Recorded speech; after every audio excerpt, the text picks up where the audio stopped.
Hello everybody, Daniel here with another Casual Dude review, and it's been a while since I posted a video, but I kind of want to make sure that every time I do post something, there's something worth posting. And so there hasn't really been anything on my mind or no major requests that came in, so I've kind of been quiet for a little while. But that being said, I did pick up a new watch last weekend, and I think it's time to do an unboxing. So I have not opened this since I got back from purchasing it. Obviously had to open it in the store, try it on, get it resized and all that. But since I brought it home, it's been in the box, and I think that makes for a great time to do an unboxing. Today we are going to be unboxing the Rolex Submariner. This is reference number 126610LV. And that is the green bezel, also nicknamed the Starbucks. And we're going to go ahead and go in a little bit in depth about that. And as you'll notice, this is the first green Rolex box that I've got a watch in since the green boxes were released. And so what I'll do after I film this, I'm going to go ahead and do a comparison between this box and the last model box, and we'll do a kind of a little side-by-side with that, just to go over some of the differences in detail. And I'll post that later on, maybe in a couple of days or next week or something. But that being said, let's go ahead and get started. So here we are with the new green Rolex box. I absolutely love the color. It's gorgeous. I like it a lot more than the previous boxes. Receipt. I'm not going to go ahead and open that up, but this is what my AV puts the receipts in. And here we go. So not too much different from a design standpoint, but in the next video we'll go over, we'll talk about the differences between the design on this one and the other one. And then here we go, is a close-up of the gold foil Rolex logo on the new green outer box. Let's go ahead and put that to the side. And then here we are. This is the new box. One thing I really like back here are the gold hinges. And so again, we'll go into more of a deep dive into that in the next video. But we're here to see a Submariner. So let's go ahead and open this up. And there she is.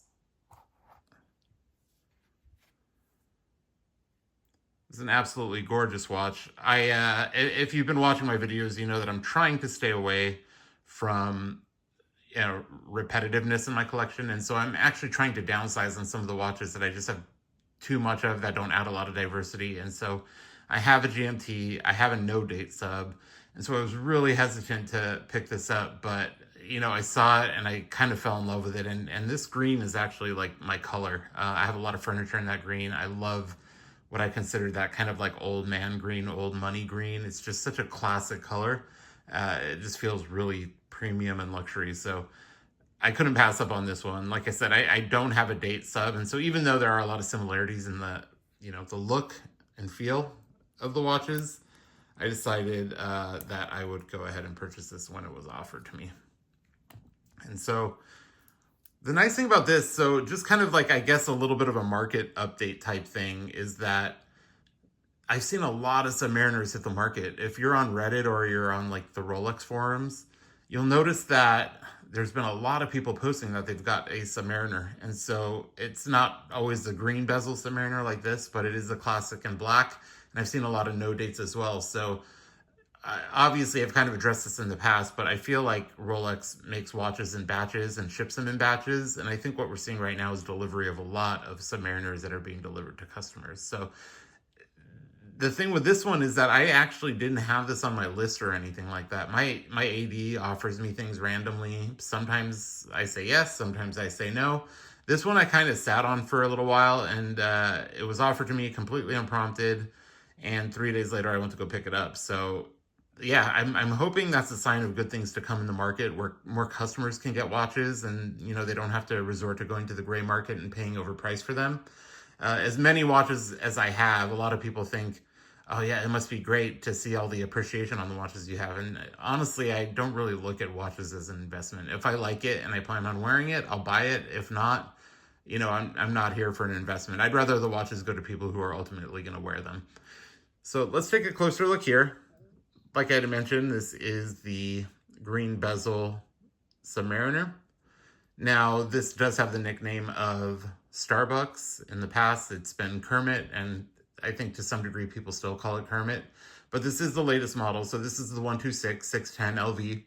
And one thing with the color on this one is they've added kind of like a yellow hue to the green. And so in the past, also the last models was considered an MK1, this being an MK2, is that it was a little bit more deeper green. So it was a little bit more reminiscent of the classic Rolex green. So you can even see the bezel against the box there. It does have a little bit of a lighter yellow tone to it. And that's one thing that kind of had me thinking, because I really like the deep color of the MK1. But after I saw this in person, I realized like it wasn't as yellow as I thought it was going to be. And so I really ended up liking it. And one litmus test I know to whether I had made a good purchase or not is whether my wife likes the watch or not. And she really does like this and said that it really suits me and it's right up my alley, being how well she knows me. So I have done Submariner videos in the past, so we're not going to go too in depth on this, but obviously the Rolex Submariner is an absolute classic. It is one of the more popular steel sports models on the market. I did opt for the no date on my previous one because I wanted a watch that kind of worked on a 12-hour basis rather than a 24-hour basis. When you don't look at the date much, and I typically don't, I mean, I have my phone and I have my calendars for work and everything like that I reference more than my watch. And so it's rare that I'll look at the date on my watch for any particular reason. And so when you're setting a watch that has a date complication, you always have to make sure that you're on, the right half of the day. And so what I'll usually do is I'll wind it until the date switches over, and then I'll set the time knowing that that we're in the right part of the day, right? And so we've passed midnight, and am I 8 o'clock in the morning? Am I 8 o'clock at night? That makes things a little bit easier. And with the no date, it really doesn't matter. You can set 8 o'clock, and whether it's 8 o'clock in the morning or 8 o'clock at night, it still works. And so it is kind of nice having a Submariner date, because I do not have one yet, and in the colorway that I like as well. And so we'll go ahead and take a look close up here. Same kind of slab case that we have with a lot of the Rolexes these days, everything from the Air King to the GMT to the Submariner. A lot of people complain that the watch is not running when I do these videos, so let's wind this up really quick. And so we're gonna unscrew the crown, and then once that pops out there, we will go ahead and do a quick wind so you can see this thing running. We'll just wait for that second hand to start sweeping. There we go. I'll go ahead and push this in and screw it back down. Always want to make sure you screw down your crown so you get that water resistance. Have a nice tight seal. So there we go. The watch is running. We of course have our Cyclops there showing us the date.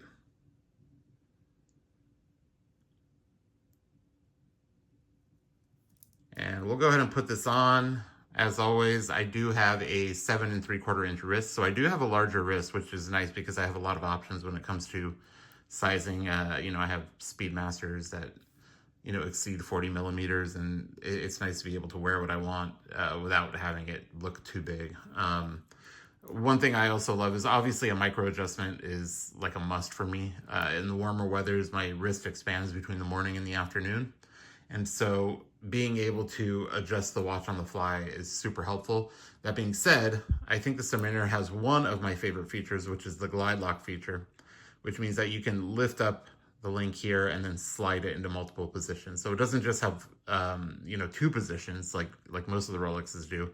You actually can slide this into, the perfect fit.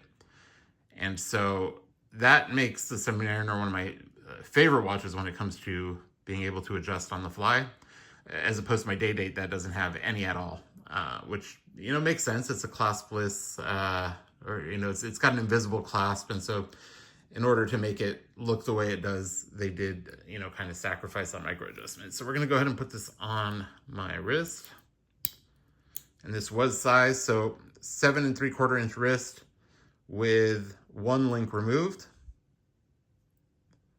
And the watch is very cold right now, so it's a little bit loose. But again, with the glide lock, we've set it to where the glide lock is in the middle position. And with that, it allows me to go up or down as needed. So of course we have our security clasp here, which keeps, you know, everything tidy. Doesn't allow you to just lift this up and pop the watch off. So there, stainless steel oyster bracelet. And a nice close-up look on the wrist. So really excited about this piece. Honestly, this can make for a wonderful daily. And I might just do that. I've still been, you know, if you've watched what's in my daily rotation right now, it is the Speedmaster, it is the two-tone Datejust, and it is the black Submariner. But I think for a pop of color, especially going into the summer where I wear less, you know, specific colors and more kind of neutral colors, this watch can really go with any of my, you know, summer outfits, you know, shorts, t-shirts, things like that. And so I do plan on wearing this. I love it. I mean, Submariner is built like a tank. As you know, Rolex makes a fine watch that, you know, can take a beating. And so, yeah, I think this might work its way into my rotation in lieu of the no date Submariner. I do the Datejust is the one in my daily right now that does have a date complication. So I think that's fine. I usually wear a watch for a few weeks before I swap it out. So yeah, no problem setting this. And then of course, you know, having power reserve and all that, so you don't have to wind it too often is great. And on my automatic watches, obviously wouldn't work for the Speedmaster. I do have a watch winder. And so what I'll do with my watch winders is that if I plan on not wearing a watch for like 2 or 3 days, I'll put it in the watch winder. And if I'm not going to wear a watch for a week or more, I'll let it wind down and just wind it when I'm ready to wear it again. So here it is. If you have any questions or you want to see any comparisons or other reviews, we can go ahead and put something together. Before we leave, I think I'm going to do a quick cut right now, and then we are going to compare this to my no date. I think that'd be a kind of a fun comparison. So bear with me 1 second and we will go grab that. All right, and we are back. So as promised, we have 2 pieces here. Let's go ahead and focus. There we go. All right, so here it is, the Submariner no date versus the Submariner date. Some people do kind of don't like the term no date because this would just be a Submariner and this would be a Submariner date according to Rolex, but here are both of them side by side. And so the only real difference obviously is the bezel, and then you have the date function. But yeah, this is, like I said, this has been kind of a daily for a while. It's just such a great piece. It's versatile, built like a tank.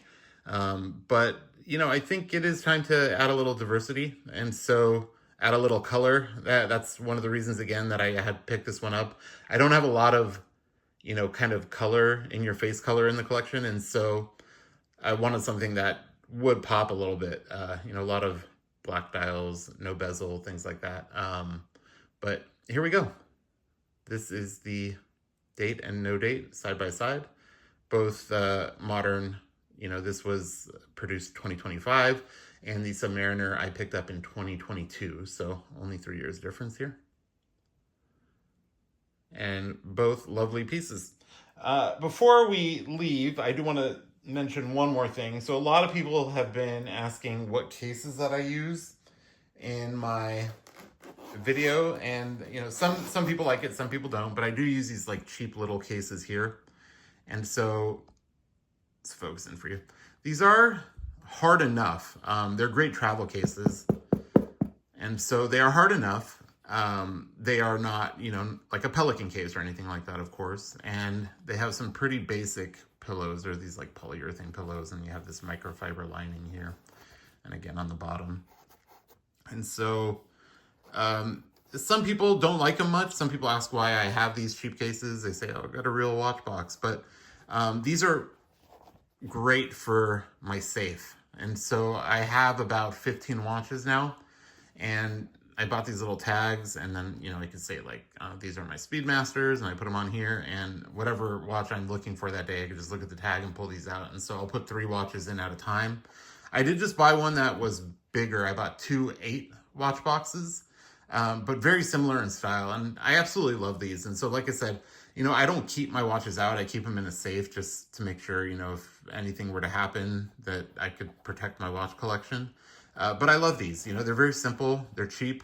Again, they won't scratch. They're made of some good materials. I haven't scratched any watches in this case. In fact, the boxes that the Rolexes come in, I've actually scratched some of my gold pieces easier than I have scratched in these. And so These are wonderful. People want to know where I got them. Honestly, just Amazon. I'll put a link in the comments. So if you are interested in this, check out the comments and, go to the link. And yeah, they're under $20. And then, like I had mentioned, I just got 2 boxes similar to this that each hold 8. And so those actually end up fitting in my safe as well. So I'm considering doing a giveaway on some of these because I have 5 of these. And I think I'm going to keep 1 just for travel and to keep my dailies out. But the other ones I might, just give away through the channel. So if that's something you're interested in, leave a comment. Let me know if you're interested. And then we'll do a video and raffle one off to one of the subscribers. So like this video, subscribe to it, and if you subscribe, then that might be your entry into getting one of these. And so yeah, thank you for watching, and stay tuned. Soon we're going to post a video comparing the new Rolex boxes to the old ones, and we'll see you soon.